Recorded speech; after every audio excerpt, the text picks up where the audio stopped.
Alright, so this is a simple DIY smoke machine for a vehicle or anything you need to use something like that for. It's just all stuff I had laying around the house, so essentially it's kind of free that way. It's a mason jar with, you want like a wool sock ideally, some baby oil, some vacuum hose, just a soldering iron that's a piece of garbage. You can see here I drilled some holes and I used high temp RTV and I sealed it all.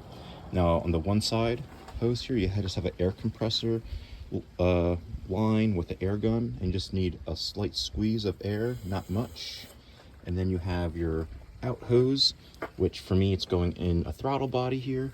And once our jar gets all full of smoke, then lightly we'll just apply a little bit of air, because if you do too much you'll just empty out this whole jar. And you can see it's already slightly starting to smoke.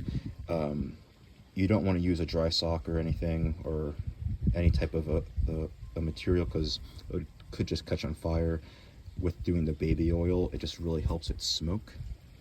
So once this jar is full, I'll show you how it works. All right, so you can see the jar is getting full of smoke. So at this point, you just apply a little bit of air, not much, and it'll start coming out the outlet tube, and I'll show you that here.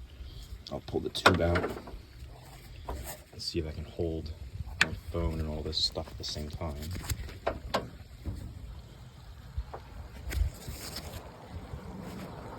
See, it's coming out a little, and then you start really pushing. The only bad thing about it is I don't know if it's because of the material of the sock or if it's the baby oil, but it does smell. But you could probably buy all this stuff for like $30, if that, as cheap as you possibly can. You don't need to spend hundreds of dollars on a professional smoke machine if you're just doing something at home.